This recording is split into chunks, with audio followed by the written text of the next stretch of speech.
수요예배 나오신 성도님들을 다시 한번 환영하고 축복합니다. 우리는 이 광야의 하나님이라는 주제로 말씀을 나누고 있습니다. 그동안 하나님께서 이 광야에서 행하신 일들을 함께 살펴보았습니다. 하나님께서는 이 길이 보이지 않았던 곳에서 길을 내시고 하늘에서 만나와 메추라기도 내려주셨습니다. 그리고 하나님을 떠나 영적으로 무너진 백성들을 다시 찾아오셔서 언약을 새롭게 하시는 모습을 보았습니다. 사실 우리의 인생에도 이 광야가 있습니다. 이런 광야와 같은 때들이 있습니다. 도무지 앞이 보이지 않는 막막한 순간들이 있습니다. 또 열심히 했는데도 열매가 없어 낙심이 될 때가 있습니다. 또 관계와 상황 속에서 마음이 메마르고 지쳐갈 때 우리는 마치 이 광야에 서 있는 것처럼 느끼곤 합니다. 그런데 중요한 것이 있습니다. 이 광야는 끝이 아니라는 사실입니다.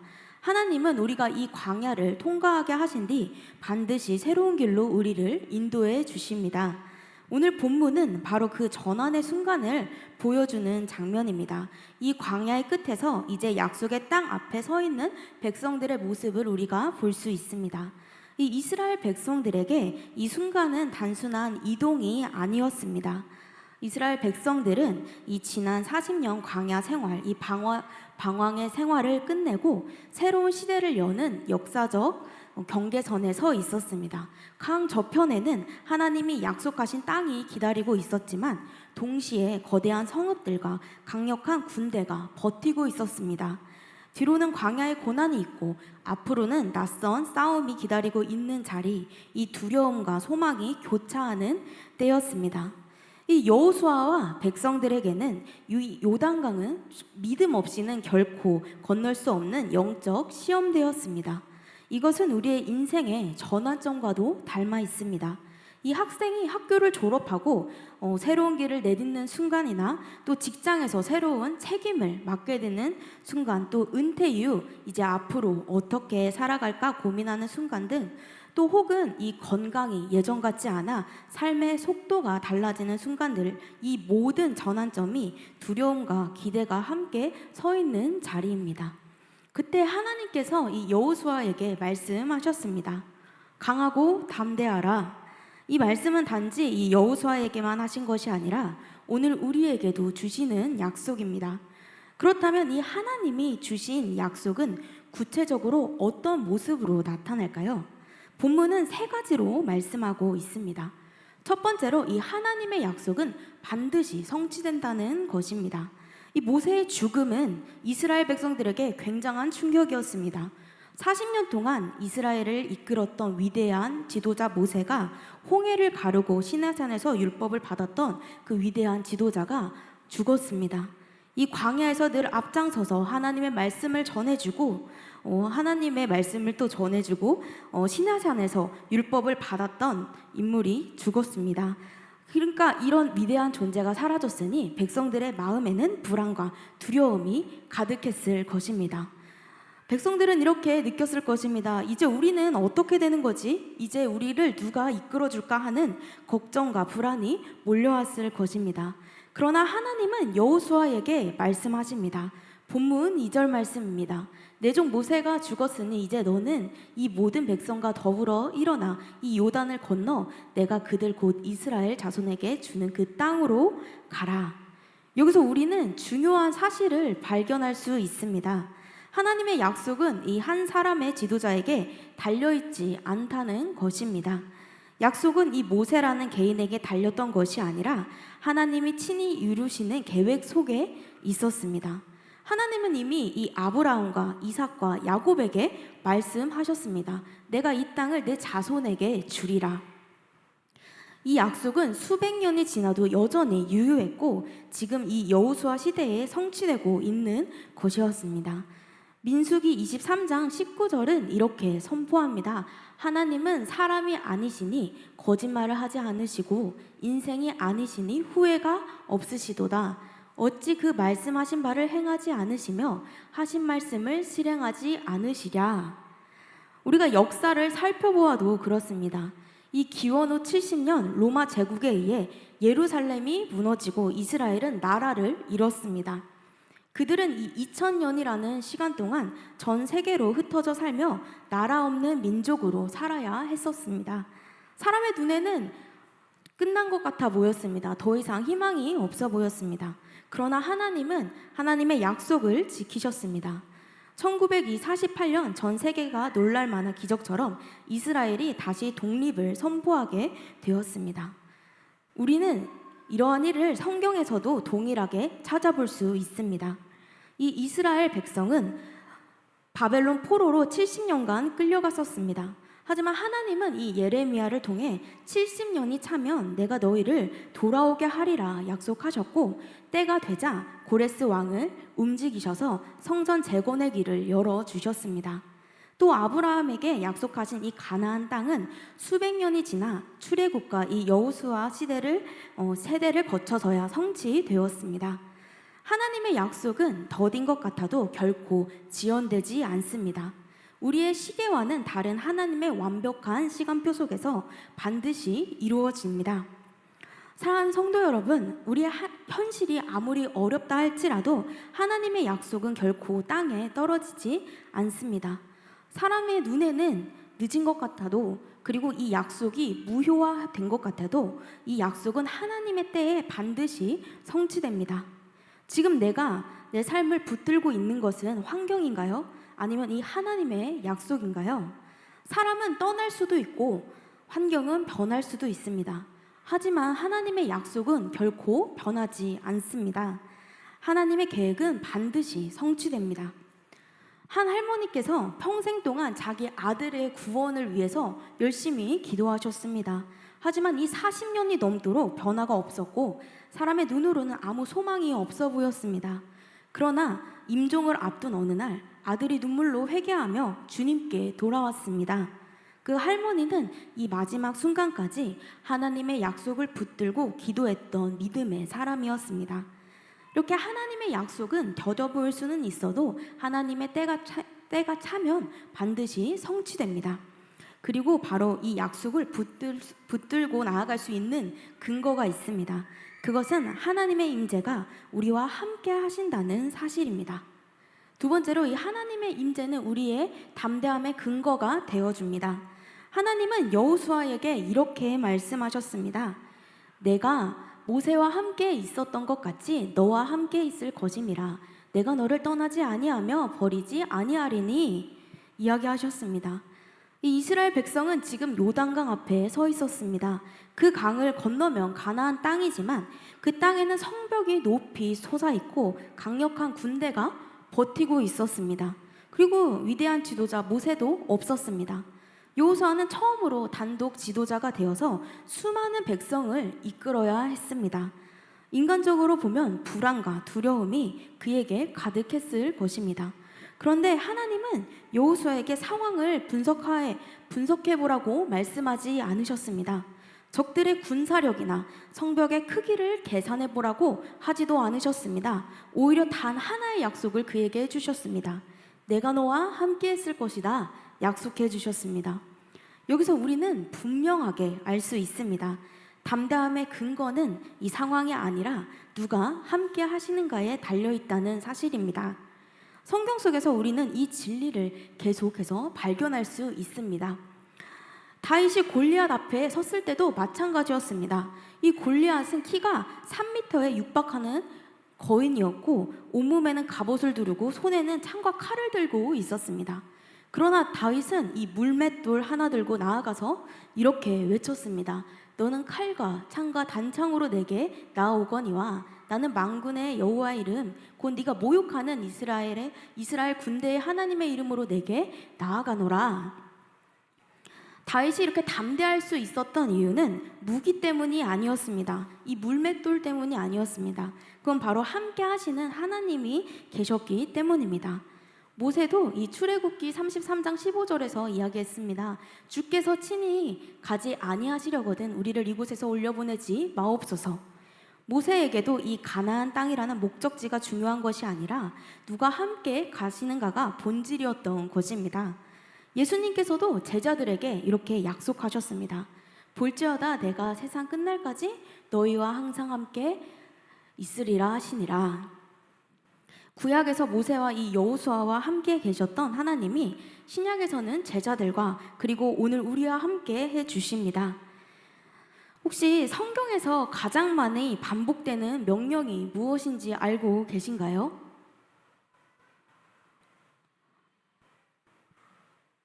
어, 알고 계신 것 같아요.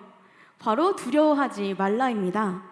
이 성경에서 이 구약과 신약을 합치면 한 365번이 넘게 나온다고 합니다. 마치 하나님께서 우리의 하루하루마다 두려워하지 말라, 내가 너와 함께하리라라고 말씀해 주시는 것 같습니다. 여러분, 무엇이 나를 두렵게 하고 있습니까? 경제적 문제입니까? 건강의 문제입니까? 아니면 이 관계의 어려움인가요? 아니면 막연한 이 미래에 대한 불안인가요? 아니면 사랑하는 가족의 문제입니까? 하지만 하나님은 오늘도 우리에게 이야기하고 계십니다. 두려워하지 마, 내가 너와 함께 할게. 이 한국 전쟁 당시 수많은 성도들이 총알이 빗발치는 피난길을 걸어 나가야 했습니다. 그중 한 목회자는 어린 자녀들과 함께 성경 한 권을 품에 안고 걸어갔습니다. 그리고 나중에 그는 이렇게 고백했습니다. 총알이 날아다니는 그 길에서도 내가 두렵지 않았던 것은 성경 속 하나님의 약속이 내 안에 살아있었기 때문입니다. 사실 우리가 두려워하지 않으려고 노력해도 두려움이 사라지지 않을 수 있습니다. 우리가 직면하는 현실은 여전히 무서울 수 있습니다. 그러나 하나님이 함께 해주신다는 약속은 우리의 두려움을 담대함으로 바꾸는 능력이 있습니다. 오늘 여러분께서 서 있는 이 자리가 요단강 앞처럼 두렵게 느껴진다면 그 자리에서 누가 나와 함께 하시는가를 기억하시기를 원합니다. 담대함은 내가 가진 능력에서 나오지 않습니다. 또 환경이 좋아서 생기는 것도 아닙니다. 하나님이 우리와 함께 하시기에 우리는 강하고 또 담대할 수 있습니다. 그리고 이 하나님과 동행하며 담대함을 지키는 길은 이 말씀을 붙드는 것입니다. 그러므로 오늘 우리의 담대함은 상황이 아니라 임마누엘 하나님께 뿌리 내릴 때 흔들리지 않을 수 있습니다. 이 한 선교사님이 아프리카 오지에서 사역할 때가 있었습니다. 밤마다 이 정글 속에서 맹수의 울음소리가 들리고 불안한 환경 속에 잠을 이루기가 어려웠습니다. 그러나 그때마다 이 작은 성경책을 붙들고 내가 너와 함께하리라는 약속을 되뇌며 잠자리에 들었다고 합니다. 그분은 이 환경은 여전히 두려웠지만 하나님이 나와 함께 하신다라는 약속이 내게 더 크게 다가왔다고 고백했습니다. 이렇게 두려움을 이기는 힘은 환경에서 오지 않고 하나님의 임재로부터 나오게 됩니다. 여러분의 삶이 어디에 있든지 하나님이 그곳에 함께 하신다면 그 자리는 두려움의 자리가 아니라 담대함의 자리가 될 줄 믿습니다. 세 번째로 이 하나님의 말씀은 약속의 땅으로 가는 길이 되어줍니다. 하나님은 여호수아에게 강하고 담대하라는 말씀을 3번이나 반복하시면서 그 담대함의 근거가 어디에 있는지 분명하게 보여주셨습니다. 본문 8절 말씀입니다. 이 율법책을 내 입에서 떠나지 말게 하며 주야로 그것을 묵상하여 그 안에 기록된 대로 다 지켜 행하라. 그리하면 내 길이 평탄하게 될 것이며 내가 형통하리라 이야기하셨습니다. 이 8절 말씀은 우리가 말씀을 대하는 3가지 태도를 보여줍니다. 첫 번째는 이 내 입에서 떠나지 말게 하라. 말씀은 입술에서 떠나지 말아야 합니다. 우리가 말씀을 선포하고 고백할 때 우리의 믿음이 세워질 수 있습니다. 두 번째는 주야로 그것을 묵상하는 것입니다. 말씀은 단순히 읽는 것이 아니라 낮과 밤으로 되새기며 내 삶에 새기는 것이어야 합니다. 그리고 세 번째로는 그 안에 기록된 대로 다 지켜 행하는 것입니다. 말씀은 아는 데서 끝나는 것이 아니라 우리가 이 말씀을 삶에서 순종하며 나아갈 때 이 삶에 풍성한 열매가 있습니다. 사랑하는 성도 여러분, 혹시 하루를 시작하실 때 뉴스를 먼저 보고 이 말씀은 뒤로 미루고 계시지는 않으십니까? 중요한 결정을 내릴 때 사람의 조언만 듣고 또 말씀 앞에 무릎 꿇는 일은 하지 않고 있지는 않으신지요? 말씀은 우리 발의 등불이며 우리 길의 빛이 되어줍니다. 다른 무엇보다 이 말씀을 붙드는 것이 약속의 땅으로 가는 길임을 우리는 믿어야 합니다. 여기서 중요한 것은 이 가나안 땅을 차지하는 길이 이 칼과 창에 달려있지 않았다라는 사실입니다. 하나님은 여호수아에게 전략을 세워라, 또 군사를 모아라 라고 말씀하지 않으셨습니다. 하나님께서는 오히려 말씀을 붙들라 주야로 그것을 묵상하라고 명령하셨습니다. 약속의 땅에 들어가는 것은 무력이 아니라 하나님의 말씀이었습니다. 또 이스라엘 역사를 돌아보면 이스라엘 백성들이 승리할 때는 항상 말씀에 순종했을 때였습니다. 그리고 이 여리고성을 무너뜨렸을 때도 군사력이나 이 무기가 아니라 하나님의 말씀대로 침묵하며 그 성을 행진했을 때 성이 무너져 내렸습니다. 또 반대로 아이성 전투에서는 아간이 하나님의 명령을 어기고 자신의 탐욕을 따랐을 때 그 작은 성 앞에서도 이스라엘은 크게 패배했습니다. 이렇게 형통과 또 평탄함은 환경이 좋아서가 아니라 우리가 하나님 말씀에 순종할 때 주어지는 하나님의 선물입니다. 그래서 성경은 말씀을 단순히 글자가 아니라 살아있는 능력으로 선포하고 있습니다. 히브리서 4장 12절 말씀은 이렇게 선포합니다. 하나님의 말씀은 살아있고 활력이 있어 좌우의 날선 어떤 검보다도 예리하여 홍과 영과 및 관절과 골수를 찔러 쪼개기까지 하며 또 마음의 생각과 뜻을 판단하나니, 말씀은 우리의 영혼을 살리고 또 삶을 꿰뚫어 변화시키는 힘이 있습니다. 그것은 한국 초기 교회 역사에서도 우리는 이 진리를 확인해 볼 수 있습니다. 이 조선에 복음이 들어왔을 때 선교사들이 성경을 번역해 보급하자 이 놀라운 변화가 있었습니다. 당시 우리 민족은 배움에 대한 갈망이 컸습니다. 성경을 손에 쥐자 스스로 배우고 읽고자 했습니다.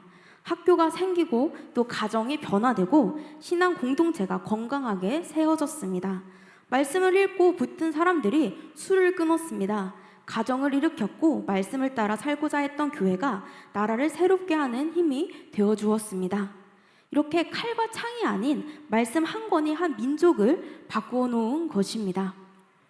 또 이것은 현대 교회 역사 속에서도 말씀을 붙드는 힘을 우리는 볼 수 있습니다. 이 세계적인 복음 전도자 빌리 그레함 목사는 성경을 높이 들며 이렇게 선포했습니다. 성경이 이렇게 말씀합니다. 그는 이 자신의 지혜나 수사학으로 사람들을 설득하려 하지 않았습니다. 말씀 자체가 능력이라는 것을 믿고 단순하지만 확신 있게 사람들 앞에 선포했습니다. 그 결과 수많은 사람들이 말씀 앞에 무릎을 꿇고 주님께 다시 돌아오게 되었습니다. 이 성경 말씀은 그저 문자가 아니라 사람의 영혼을 움직이고 세상을 바꾸는 살아있는 능력이 되어줍니다. 우리는 이렇게 말씀을 붙들며 나아가야 합니다. 저는 요즘 이 유초동부 선생님들과 함께 성경 필사를 하고 있습니다. 처음에는 다들 직장에 다니고 삶이 바쁜데 우리 필사합시다 이렇게 권면하는 게 망설여졌습니다. 그런데 이렇게 한번 시작을 해보니 필사를 통해 저희가 받는 은혜가 크기 때문에 꾸준히 이것을 이어나갈 수 있었습니다. 저희는 이 로마서를 시작으로 요한복음 그리고 이번 주에는 잠언 필사까지 마쳤습니다. 이 교사들은 매일 이 월요일부터 금요일까지 한 페이지씩 이렇게 필사한 것을 단톡방에 올리고 아이들은 이제 매주 그 주에 주어지는 암송 구절을 직접 쓰고 소리내어 읽는 미션을 했습니다. 제가 잠깐 사진을 보여드리겠습니다. 이렇게 교사 선생님들이 매일 하루에 한 페이지씩 적어서 올려주고 아이들도 자기의 암송 카드를 써서 이렇게 단톡방에 올리는 거예요. 그리고 핸드폰이 없는 친구들은 엄마가 저에게 보내줍니다. 그리고 암송 미션을 아이들이 저에게 동영상으로 보내주면 저는 그것을 취합해서 예배 때 보여주고 한 만큼 달란트로 보상해주고 격려해주고 아이들이 꾸준히 할 수 있도록 동기를 부여해주고 있습니다. 제가 영상도 한번 보여드리겠습니다. 하나님이 우리에게 주신 것은 두려워하는 마음이 아니요 오직 능력과 사랑과 거 절제한 마음이니. 고대후서 1장 7절 말씀하면 이렇게 아이들이 동영상에서 말씀도 외우고 자기의 묘기도 한 가지씩 꼭 보여줍니다. 이렇게 아이들이 꾸준히 이렇게 말씀을 적고 암송하는 것을 계속 해나가고 있습니다. 이렇게 작은 습관이지만 필사와 또 암송을 통해 말씀을 저희는 더 깊이 묵상하게 되었고 아이들도 말씀을 더 가까이 하며 예배에 집중하는 변화를 경험했습니다. 사랑하는 성도 여러분, 우리가 중요한 결정을 앞두고 길이 막혀 답답할 때 우리는 무엇을 의지하고 믿습니까? 사람의 말입니까? 또 세상의 흐름입니까? 아니면 내 감정과 나의 기분입니까? 아니면 변함없고 신실하신 하나님의 말씀인가요? 하나님께서 말씀하십니다. 그리고 시편 119편 105절은 이렇게 고백합니다. 주의 말씀은 내 발의 등이요 내 길에 비치니이다.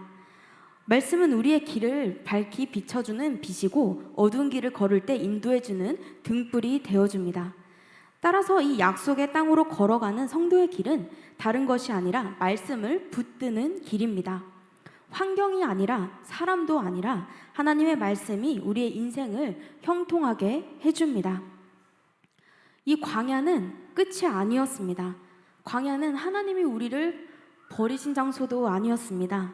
우리를 다듬으시고 또 준비시키시는 자리였습니다. 이 광야에서 하나님을 깊이 경험한 사람만이 약속의 땅에서도 하나님을 의지하게 됩니다. 혹시 지금 내가 광야에 있는 것처럼 느껴지고 있으신가요? 앞이 보이지 않고 마음은 계속해서 지쳐가고 기도해도 응답이 더디고 아니면 응답이 아예 없는 것처럼 느껴지시나요? 나의 삶의 광야는 무엇입니까? 가정의 문제입니까? 아니면 나의 건강의 문제입니까? 내일에 대한 막연한 불안인가요? 혹은 사랑하는 가족의 문제입니까? 그러나 우리가 이 시간 속에서 기억해야 합니다. 이 광야의 시간은 끝이 아니라는 사실입니다. 이 광야는 우리가 새로운 시작을 앞두고 있는 준비의 자리가 된다는 것입니다. 광야는 이 막다른 길이 아니라 새로운 길을 여는 문턱입니다. 우리가 광야를 지나야 약속의 땅으로 들어갈 수 있습니다. 하나님은 반드시 우리를 이 약속의 땅으로 인도하시는 분이십니다. 오늘 우리가 기억해야 할 세 가지가 있습니다. 하나님의 약속은 반드시 성취된다는 것입니다. 그리고 하나님의 임재는 우리의 담대함의 근거가 되고 하나님의 말씀은 약속의 땅으로 가는 길이 되어준다는 것을 우리가 기억해야 합니다. 또 이 세 가지는 따로 떨어져 있는 것이 아닙니다. 약속하신 하나님이 함께 하시고 그 하나님을 말씀을 통해 만날 때 우리의 삶은 약속의 땅을 향해 나아갈 수 있습니다. 그리고 우리는 예수 그리스도 안에서 이 약속의 성취를 확실히 볼 수 있습니다. 예수님께서 이 십자가와 부활로 우리의 죄와 사막의 광야를 건너게 하셨고 지금도 성령으로 함께 하시며 참된 약속의 땅 하나님의 나라로 우리를 인도해 주십니다. 그렇게 오늘 우리의 삶에서 상황보다 크신 하나님을 바라보고 환경보다 확실한 하나님의 말씀을 붙잡고 홀로가 아니라 함께 하시는 하나님과 동행하는 은혜가 있기를 소망합니다. 이제 우리의 광야를 이 주님 앞에 내어드리길 원합니다. 주님, 제가 담대히 말씀을 붙들고 나아가겠습니다. 고백하며 약속의 땅을 향해 믿음으로 걸어갑시다. 광야는 준비의 자리였고 약속의 땅은 순종의 자리입니다. 우리의 걸음이 이 말씀 안에서 굳게 세워져 갈 때 하나님은 반드시 우리의 삶을 통해 하나님의 약속을 성취하실 것입니다. 그러니 강하고 담대하게 이 말씀을 붙들고 하나님과 함께 약속을 땅을 향해 걸어가는 저와 모두가 되시길 주님의 이름으로 축복합니다. 네, 함께 기도하겠습니다. 사랑의 하나님, 오늘도 말씀을 통하여 우리의 삶을 인도하여 주심에 감사드립니다. 광야 같은 시간을 지날 때도 우리를 버려두지 않으시고 약속의 땅을 향해 한 걸음씩 이끌어 주심을 믿습니다. 사람은 변하고 환경은 흔들려도 주님의 약속은 결코 변하지 않는 줄 믿습니다.